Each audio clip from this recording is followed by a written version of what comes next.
E o que é que está a acontecer com as mulheres de hoje em dia, que cada vez temos mais um envelhecimento ovárico precoce? O que é que está por trás disto? Quais são as causas que levam a uma baixa reserva ovárica?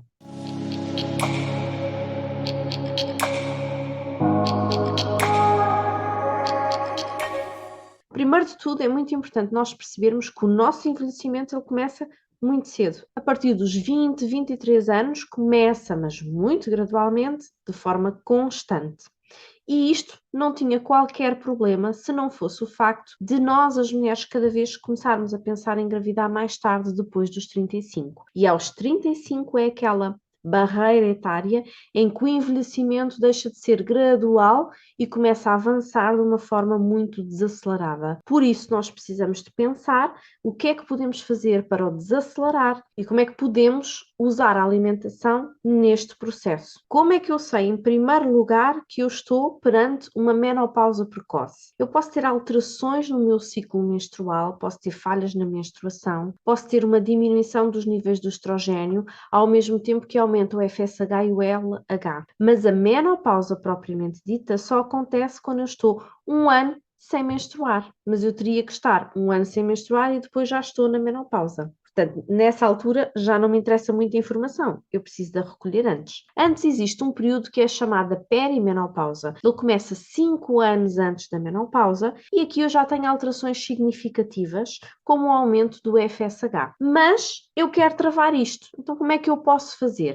Primeiro de tudo, a primeira causa é genética. Eu tenho uma alteração no genótipo, o FMR1, e este genótipo pode estar alterado e nós ainda não percebemos muito bem qual é o papel deste fenótipo, mas já percebemos que quando existe esta alteração, quando as mulheres são portadoras dele, principalmente as mulheres caucasianas, elas têm uma tendência para baixa reserva ovárica de forma precoce. E este FMR1, quando ele está associado a um FSH elevado, a mulher até pode ter uma antimileriana elevada, mas a probabilidade de engravidar não é muito grande de forma natural. Se ela tiver FSH elevado e antimileriana elevada, os melhores resultados que consegue é através de uma FIV. Então não é perder muito tempo e avançar logo para a FIV. Portanto, é logo um fator que nós podemos, através da genética, pressupor, vou ter dificuldade, vou resolver já o meu problema. Depois, a segunda grande causa é um grande pacote, engloba tudo o que é estilo de vida. Hábitos de vida, comportamentos,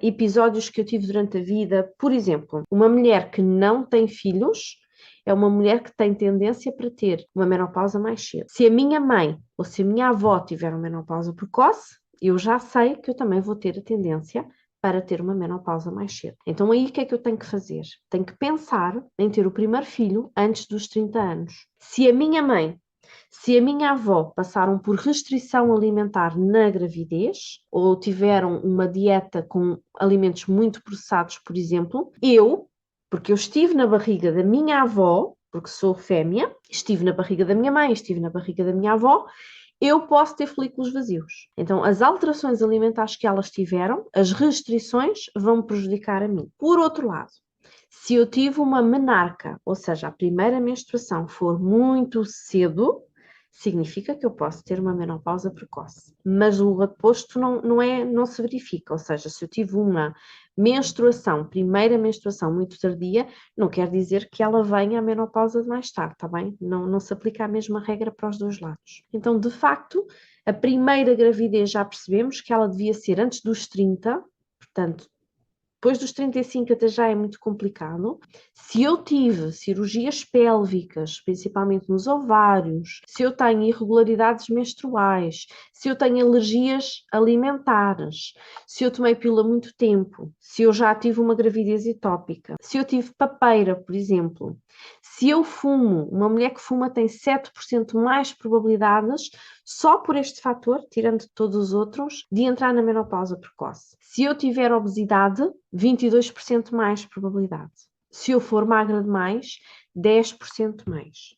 E com isto, estamos a falar tudo fatores de estilo de vida. Ou seja, a maior parte deles até são questões contornáveis, que nós podemos ter aqui alguma atenção, por isso, muito alerta. Depois, a terceira causa são as doenças sistémicas. Aqui estamos a falar toda a panóplia de doenças autoimunes, estamos a falar de disfunções da tiroide e muito muito importante, endometriose e adenomiose. Uma mulher que tem estas patologias vai ter comprometida a sua fertilidade. Por último, a quarta grande causa é o meio ambiente. E aqui, no meio ambiente, temos a inflamação com a produção dos radicais livres, que o que vai fazer é uma disfunção nas mitocôndrias. Portanto, as mitocôndrias é como se fossem espilhinhas de Duracell que os nossos óvulos têm, a capacidade que eles têm de viver, e vão, dentro do próprio ovário, gastar a glutationa que eles têm. Então vão gerar muitas alterações nos nossos óvulos. Até os podemos ter, mas eles não são funcionais. Vão causar demasiado dano celular, vão contaminar o folículo. E o que é que acontece com isso? Temos alterações no DNA e vai envelhecer. Então até podemos fecundar um óvulo, mas depois ele tem muita dificuldade em dar-nos uma gravidez tranquila até ao fim, não é? E aqui acontecem muitas das vezes os abortos espontâneos.